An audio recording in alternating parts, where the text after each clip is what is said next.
Vice Governor Sol Aragones. Yes, yay! Thank you po.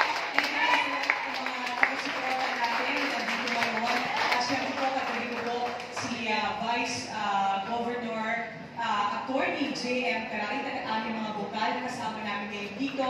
Hawak ko po ngayon ang kauna-unahang Executive Order o EO na lalagdaan ko po mamaya-maya lamang. Ang title po ng ating unang EO ay Bawal ang Mataray sa Ospital ng Laguna. Kung dati po ng kampanyahan ay ipinangako ko po ito ngayon magiging isang polisiya na at ikinatutuwa ko po ang aking mga board members ay talaga namang sumusuporta dito sa ating executive order na ito.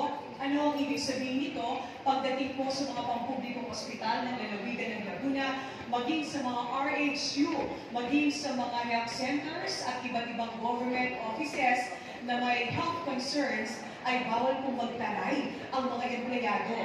Bahagi po ng provision nito ay sinasabi din ang dapat nakamiti ang mga kawani ng gobyerno. Abay, kasama na kami dyan, di ba? Kasama na kami dyan dahil ang ating pong panuntunan sa buhay, ayaw natin ang mahirap na ipinapanunggalpas kanila na mahirap. Kaya ngayon, ang Laguna, ay dapat laging nakamiti lahat ng mga tao dito at laging mabait sa ating mga kababayan, lalo na mo sa ating government offices. Mamaya-maya lamang po ay lalagdaan ko na ito. Ito mo ay bubuo tayo ng team para mag-monitor nito.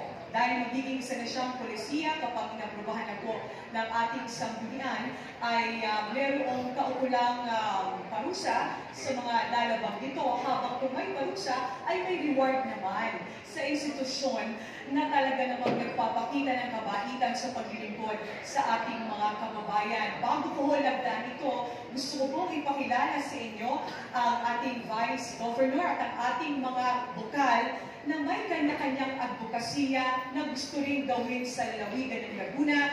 Dahil hindi mo kayang mag-isa ito ni Sol Aragones, kailangan ko po ang tulong nila. Palakpakan naman po natin ang ating Vice Governor, Attorney J.M. Carait.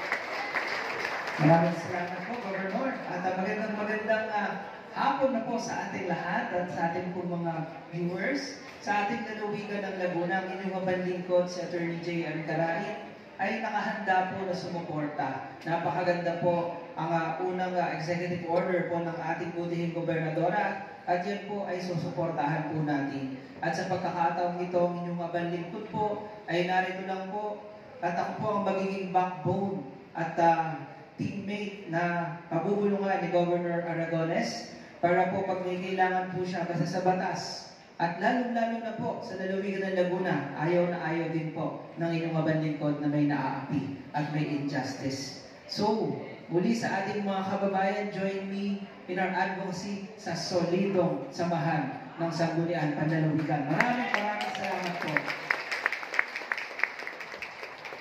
Hello po, Board Member Tuti Carait.